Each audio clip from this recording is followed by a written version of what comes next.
Welcome to trace परीक्षा। Dear student, exam view point से polity से जनरल नॉलेज के जितने भी इंपॉर्टेंट क्वेश्चन बन सकते हैं आज हम इस वीडियो में बिल्कुल टॉपिक वाइज डिस्कस करने वाले हैं। तो वीडियो को एंड तक जरूर देखें और वीडियो में दिए गए क्वेश्चन को जरूर अटेम्प्ट करें और देखें कि आप कितने क्वेश्चंस को अटेम्प्ट कर पाते हैं। आज हम पॉलिटी के पिछली वीडियो में जो क्वेश्चन हम लोगों ने समझा था, इस वीडियो में उस क्वेश्चन के आगे हम लोग समझेंगे। चैनल पर आप अगर नए हैं तो प्लीज चैनल को सब्सक्राइब कर लीजिए, साथ ही साथ बेल आइकन को जरूर प्रेस कर लीजिए जिससे कि आने वाली अगली वीडियो का नोटिफिकेशन आपको मिल सके।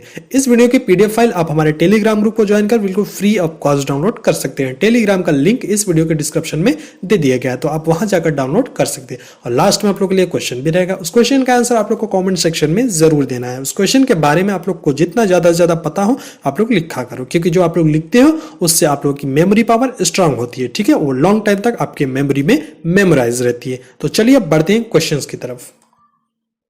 पिछली वीडियो में आप लोगों के लिए क्वेश्चन पूछा गया था, छत्तीसगढ़ राज्य की स्थापना कब हुई थी? तो इस क्वेश्चन का राइट आंसर होगा सी, यानी कि 1 नवंबर 2000 को छत्तीसगढ़ राज्य की स्थापना हुई थी। अच्छा, किसको काटकर, किससे अलग होके? तो मध्य प्रदेश के जो उसका दक्षिण पूर्व जो कि हिस्सा था उसको काटकर अलग करके छत्तीसगढ़ राज्य की स्थापना हुई थी। अच्छा, आप अब अगर अभी तक हमारे चैनल को सब्सक्राइब नहीं किए हैं तो प्लीज इसको सब्सक्राइब कर लीजिए, साथ ही साथ बगल में बेल आइकन बन के आएगा, उसको ऑल पे क्लिक कर लीजिए जिससे कि आने वाली अगली वीडियो का नोटिफिकेशन आपको मिल सके। चलिए बढ़ते हैं क्वेश्चन की तरफ।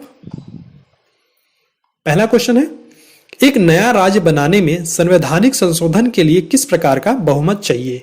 ए साधारण, बी 2/3, सी 3/3, डी इनमें से कोई नहीं। तो इस क्वेश्चन का राइट आंसर होगा ए, यानी कि साधारण। ठीक है, साधारण बहुमत। नेक्स्ट क्वेश्चन, भाषाई आधार पर सर्वप्रथम किस राज्य का गठन हुआ?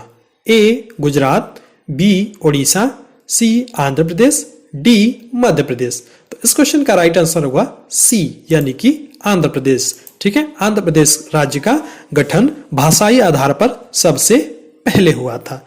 नेक्स्ट क्वेश्चन, भारतीय संविधान निम्न में से कौन सी नागरिकता प्रदान करती है? ए एकल नागरिकता, बी दोहरी नागरिकता, सी ए और बी दोनों, डी इनमें से कोई नहीं।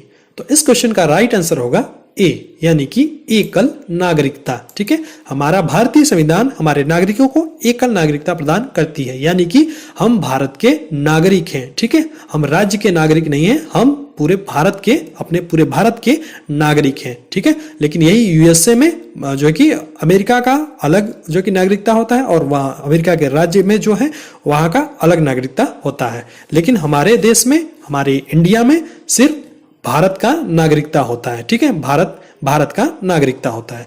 ठीक है, अच्छा, अभी तक आप हमारे चैनल को सब्सक्राइब नहीं किए तो प्लीज उसको सब्सक्राइब कर लीजिए। ठीक है, अच्छा, आप हमें इंस्टाग्राम Roni_M98 पर भी फॉलो कर सकते हैं। मैं वहां भी डेली के डेली क्वेश्चंस को पोस्ट करता हूं, वहां भी आप आकर रिप्लाई कर सकते हैं।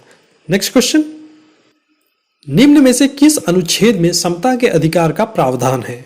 ए अनुच्छेद 14, बी अनुच्छेद 19, सी अनुच्छेद 20, डी अनुच्छेद 21। तो इस क्वेश्चन का राइट आंसर होगा ए, यानी कि अनुच्छेद 14। ठीक है, अनुच्छेद 14। अच्छा, समता के अधिकार का प्रावधान है, मीन्स इसका मतलब होता है कि कानून के सामने सभी समान है। ठीक है, अच्छा, यह व्यवस्था कहां से लाई गई थी? तो यह व्यवस्था ब्रिटेन के संविधान से लाई गई थी, ब्रिटेन से लाई गई। ठीक है, लेकिन अगर बात करें कि कानून के समान संरक्षण की व्यवस्था कहां से लाई गई है, तो कानून के समान संरक्षण की व्यवस्था लाई गई है आपका यूएसए से, यानी कि अमेरिका के संविधान से। ठीक है, नेक्स्ट क्वेश्चन, इनमें से कौन सा अधिकार भारतीय संविधान द्वारा प्रदत्त एक मौलिक अधिकार नहीं है? ए समता का अधिकार, बी स्वतंत्रता का अधिकार, सी संपत्ति का अधिकार, डी शोषण के विरुद्ध अधिकार। तो इस क्वेश्चन का राइट आंसर होगा सी, यानी कि संपत्ति का अधिकार। ठीक है, संपत्ति का अधिकार। ठीक है, ये जो कि भारतीय संविधान द्वारा प्रदत्त एक मौलिक अधिकार नहीं है। ठीक है, अब संपत्ति का अधिकार कानूनी अधिकार बन गया है। ठीक है, यह संपत्ति का अधिकार मौलिक अधिकार, यानी आपका अधिकार, संपत्ति का अधिकार आपका नहीं है, ये कानूनी अधिकार बन गया है। अच्छा, अगर बात करें कि कम, तो ये 44वें संशोधन द्वारा 1978 में मौलिक अधिकार से ये इसको हटा के इसको आर्टिकल 300 के क में डाल दिया गया है। ठीक है, इसको कानूनी अधिकार प्रदान कर दिया गया है। नेक्स्ट क्वेश्चन, प्रेस की स्वतंत्रता किस अधिकार में निहित है? ए. विधियों की समान संरक्षण, बी. भाषण की स्वतंत्रता, सी. संघ बनाने की स्वतंत्रता, डी. कार्य और सामग्री की सुरक्षा। तो इस क्वेश्चन का राइट आंसर होगा बी, यानी कि भाषण की स्वतंत्रता। अच्छा, अगर बात करें प्रेस की स्वतंत्रता की, ठीक है, प्रेस की स्वतंत्रता की, तो ये किस आर्टिकल में आता है?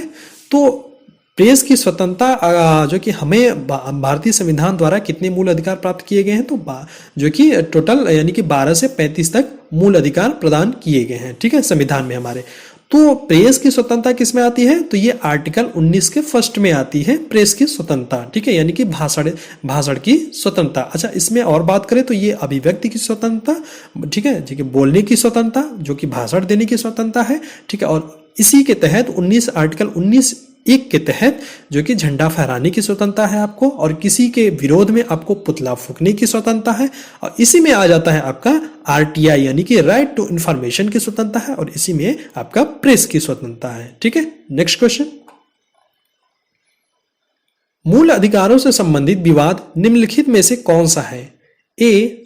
शर्मा बनाम कृष्ण 1959, बी. गोलकनाथ बनाम पंजाब राज्य 1967, सी. पश्चिम बंगाल बनाम भारत सरकार संघ 1963, डी. बंबई राज्य बनाम बालसारा 1951। तो इस क्वेश्चन का राइट आंसर होगा बी, यानी कि गोलकनाथ वर्सेस पंजाब राज्य 1967, ठीक है। तो इस क्वेश्चन का राइट आंसर होगा बी, ठीक है। अच्छा, अगर बात करें इस मामले में कितने जज बैठे हुए थे, तो इस मामले में टोटल 9 जजों की बैठक हुई थी, ठीक है। इसमें सुप्रीम कोर्ट का क्या फैसला था? तो सुप्रीम कोर्ट का फैसला था कि एफआरएस यानी कि फंडामेंटल राइट तथा और डीपीएसपी एक दूसरे के पूरक है, यानी कि सप्लीमेंट्री है, ठीक है। नेक्स्ट क्वेश्चन, मंडल आयोग द्वारा अपनी रिपोर्ट किस वर्ष प्रस्तुत की गई? ए. 1990 में, बी. 1983 में, सी. 1980 में, डी. 1977 में। तो इस क्वेश्चन का राइट आंसर होगा सी, 1980 में। नेक्स्ट क्वेश्चन, भारतीय संविधान में डीपीएसपी किस देश के संविधान से लिया गया है? A. Canada, B. Britain, C. Ireland, D. Spain. तो इस क्वेश्चन का राइट आंसर होगा सी, यानी कि आयरलैंड से, ठीक है। भारतीय संविधान में डीपीएसपी आयरलैंड के संविधान से लगाया गया है, ठीक है। आपको एक बात और बता देता हूं कि आयरलैंड किस संविधान से लाया है, तो ये डीपीएसपी आयरलैंड स्पेन के संविधान से लाया गया है, और इंडिया का डीपीएसपी आयरलैंड के संविधान से लाया गया है। नेक्स्ट क्वेश्चन, समान नागरिक संहिता किस राज्य में लागू है? ए. मणिपुर, बी. गोवा, सी. नागालैंड, डी. मिजोरम। तो इस क्वेश्चन का राइट आंसर होगा बी, यानी कि गोवा। नेक्स्ट क्वेश्चन, भारतीय संविधान के किस अनुच्छेद में राज्य को ग्राम पंचायतों के गठन का निर्देशन दिया गया है? ए. अनुच्छेद 32, बी. अनुच्छेद 40, सी. अनुच्छेद 48, डी. अनुच्छेद 41। तो इस क्वेश्चन का राइट आंसर होगा बी, यानी कि अनुच्छेद 40 के तहत, ठीक है, ग्राम पंचायतों के गठन का निर्देशन दिया गया है, ठीक है, आर्टिकल 40 के तहत। नेक्स्ट क्वेश्चन, भारत सरकार का संवैधानिक अध्यक्ष कौन होता है? ए. प्रधानमंत्री, बी. राष्ट्रपति, सी. भारत का मुख्य न्यायाधीश, डी. महान्यायवादी। तो इस क्वेश्चन का राइट आंसर होगा ऑप्शन नंबर बी, यानी कि राष्ट्रपति, ठीक है। भारत का संवैधानिक अध्यक्ष हमारा राष्ट्रपति होता है, ठीक है। नेक्स्ट क्वेश्चन, भारत के राष्ट्रपति या उपराष्ट्रपति के निर्वाचन संबंध में विवादों का समाधान कौन कर सकता है? ए. भारत का महाधिवक्ता, बी. संसद, सी. सर्वोच्च न्यायालय, डी. केवल बी। तो इस क्वेश्चन का राइट आंसर होगा सी, यानी कि हमारा सर्वोच्च न्यायालय, सुप्रीम कोर्ट, ठीक है, उच्चतम न्यायालय राष्ट्रपति और उपराष्ट्रपति के निर्वाचन संबंधित विवादों को सर्वोच्च न्यायालय सुलझाती है। नेक्स्ट क्वेश्चन, उपराष्ट्रपति पदेन अध्यक्ष होता है? ए. राज्यसभा का, बी. लोकसभा का, सी योजना आयोग का, डी राष्ट्रीय विकास परिषद का। तो इस क्वेश्चन का राइट आंसर होगा ए, यानी कि राज्यसभा का उपराष्ट्रपति पदेन अध्यक्ष होता है। ठीक है। अच्छा, अगर बात करें यहाँ पे राज्यसभा की, तो राज्यसभा को स्थायी सदन भी कहते हैं। ठीक है, इसको राज्यसभा को उच्च सदन या स्थायी सदन भी कहते हैं। ठीक है। अच्छा, अगर बात करें राज्यसभा के सदस्यों की, तो राज्यसभा का कार्यकाल कितना होता है? तो राज्यसभा का कार्यकाल होता है इनफाइनाइट, यानी कि अनंत होता है, लेकिन इसके सदस्यों का कार्यकाल कितना होता है? 6 साल। ठीक है, जिनमें से कि 1/3 सदस्यों, यानी कि 1/3 सदस्यों को हर दूसरे साल सेवानिवृत्त होना पड़ता है। ठीक है, 1/3 सदस्यों को हर दूसरे साल हटा दिया जाता है, यानी कि बदल दिया जाता है। ठीक है। अच्छा, अगर बात करें कि उपराष्ट्रपति की, तो उपराष्ट्रपति राज्यसभा का सभापति होता है। ठीक है, सभापति होता है। लेकिन अगर बात करें उपराष्ट्रपति को, तो उपराष्ट्रपति को सैलरी किसका मिलता है? तो राज्यसभा का सभापति होने का सैलरी मिलता है उपराष्ट्रपति को, न कि उपराष्ट्रपति होने का सैलरी मिलता है। ठीक है, उपराष्ट्रपति को राज्यसभा का सभापति होने के नाते ही इनको सैलरी मिलता है। ठीक है। नेक्स्ट क्वेश्चन, भारत के महान्यायवादी की नियुक्ति कौन करता है? ए भारत के मुख्यमंत्री, बी भारत के राष्ट्रपति, सी संघ का विधि मंत्री, डी भारत का प्रधानमंत्री। तो इस क्वेश्चन का राइट आंसर होगा बी, यानी कि भारत के राष्ट्रपति। ठीक है, राष्ट्रपति साहब भारत के महान्यायवादी की नियुक्ति करते हैं। ठीक है। अच्छा, अगर बात करें एजी की, यानी कि अटॉर्नी जनरल, यानी कि महान्यायवादी। ठीक है, इनकी योग्यता क्या होती है? कि इनकी योग्यता सुप्रीम कोर्ट के जज के बराबर होती है, जो कि एजी की योग्यता है। ठीक है, ये सुप्रीम कोर्ट, यानी कि सुप्रीम कोर्ट के जज के बराबर होती है। अच्छा, एजी के नीचे क्या होता है? तो एजी के नीचे होते हैं एसजी, यानी कि सॉलिसिटी जनरल। ठीक है, सॉलिसिटी जनरल होता है एजी के नीचे। अच्छा, एसजी की, यानी कि सॉलिसिटी जनरल की योग्यता क्या होती है? तो सॉलिसिटी जनरल की योग्यता हाई कोर्ट के जज के बराबर होती है। ठीक है, एसजी के नीचे क्या होता है? एएसजी होते हैं। ठीक है, यानी कि एडिशनल सॉलिसिटी जनरल।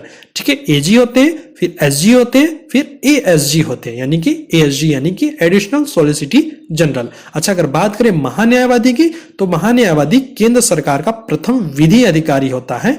ठीक है, ये अटॉर्नी जनरल। ठीक है। अच्छा, अगर बात करें कि महान्यायवादी की, तो महान्यायवादी की हमारे संविधान में किस आर्टिकल के तहत चर्चा की गई है? तो आर्टिकल 76 में महान्यायवादी की चर्चा की गई है।